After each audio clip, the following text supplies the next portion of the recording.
haife ka talaka wannan baka da zaɓi, amma ka girma ka mutu a talauci wannan kuma zaɓin ka.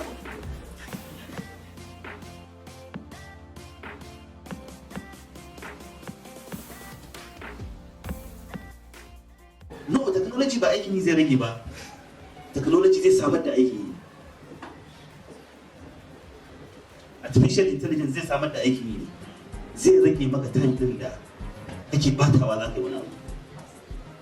Yanzu ina malami zan haɗa question, kawai shiga zan chat GPT in ce SS so kaza, subject kaza, please provide question or SS2 or SS1. Zai bani guda 1000 so ne question ne gasa. Zan ba shi topic zai bani da answer su. Da makin skill din su. Inda daɗi ba, in ɗauko wancan littafin, in ɗauko wannan, in zan yi awa 10 chat GPT ya yi mishi a minti ɗaya. Ya rage ma time. Ya rage naka ka je ka koya, kuma yanzu koya abu ne mai sauƙi. Google, YouTube, sai waɗannan artificial intelligence. Kai yanzu mutane da yawa suna creating content su post a social media ba tare da sun nuna fuskarsu ba tare da sun yi magana ba. Ga AI nan da yawa za ka shiga kawai ka ce baka labarin wani gari, zai baka kawai ka ɗauka kai post a social media. That's your content. Ke mace ce mata aure ba sai kin fito da fuskar ki ba sai kin fusa mure ba. Kina gida a ɗakin mijinki da waye za ki creating wani 10 minutes ka yi post a social media, wani shi kuma shiga zai yi. Wannan duk sauki ne ya zo mana da shi. Da yawa wani sana'ar da yake wani za ka gyaran adai da sau yake, duk abin da zai gyara sai ya yi bidiyo sai ya je posting a TikTok, YouTube, waye mutane sai su shiga su kalla, sai ga ya tara plus sai a fara biyan sa, sai da gyaran adai da sau kuma ya ƙara bunƙasa daga gyara sai fara tunanin ya za a yi fara hada shi, yana posting mutane suna gani. Ya creating content.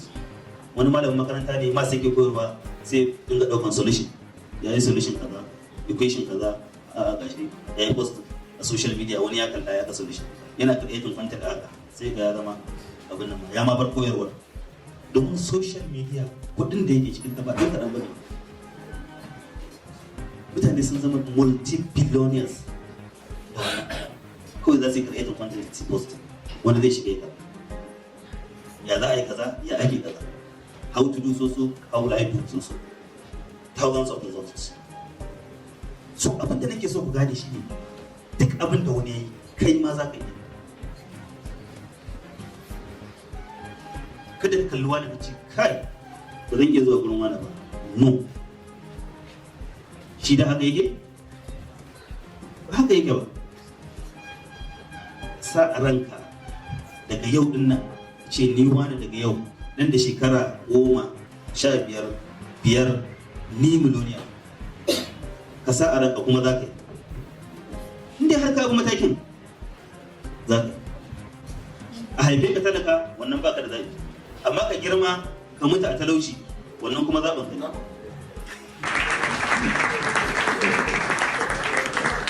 Yes na zaɓin ka ne. In ka zaɓi ka zama talaka za ka zama talaka, in ka zaɓi ka zama mai kuɗi za ka zama mai kuɗi. Domin akwai hanyoyin da yawa,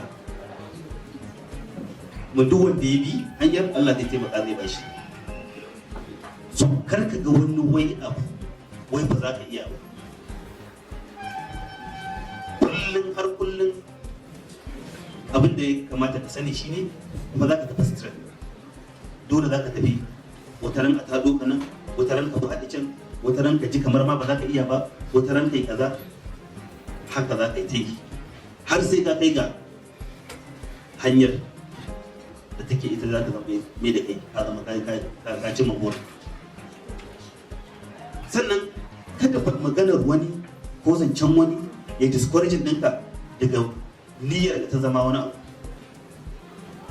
Shikenan ka fara makanikanci a wani guri, shikenan abokan ka sai su fara dokar makaniki kaza da kaza, ko kuma sai ka ji abin ya fita daga daga, ko kuma mai sai da goba ko mai sai da mango ko wani kaza da kaza da kaza, sai kannan ka ko yan uwanka ko abokan ka ne kaza kaji mai kaza din ba kana karɓar kuɗi ba ba da su.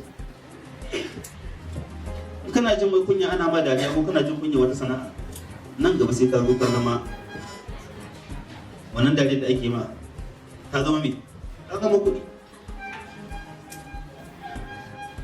So har kullum ka zama mai tunani akan ya za ka yi ka cimma burin rayuwa. Kowa ya san kansa, ka san me za ka iya, ka san me ba ka iya, kuma ka san me kake so.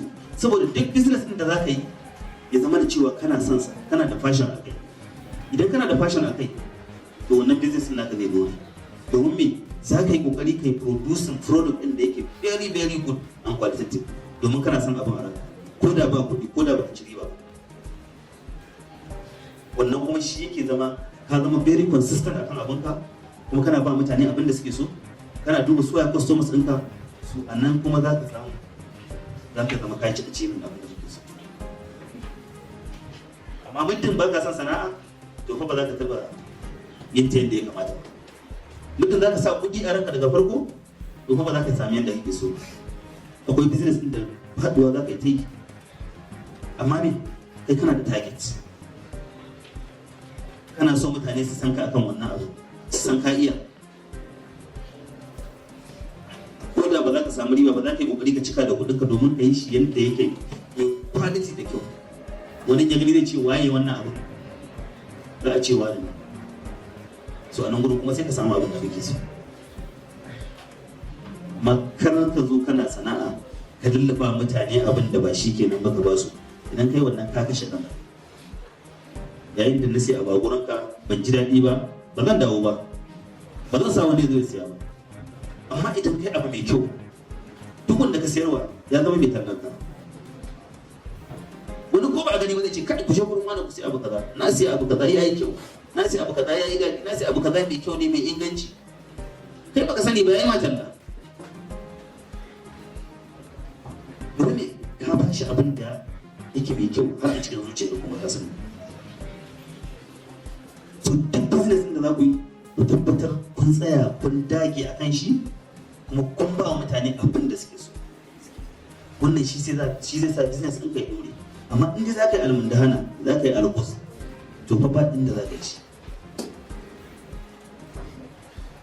Kana farawa yau ka samu customer ya gudu, gobe ka ƙara samu ya gudu, jibi ka ƙara samu ya gudu. To in suna gudu a customer rike shi ake yi. Rike shi ake ya ƙara janyo wani. Ko sabani ka samu da customer ka ba shi hakuri, domin kai karuwa ne a wurin.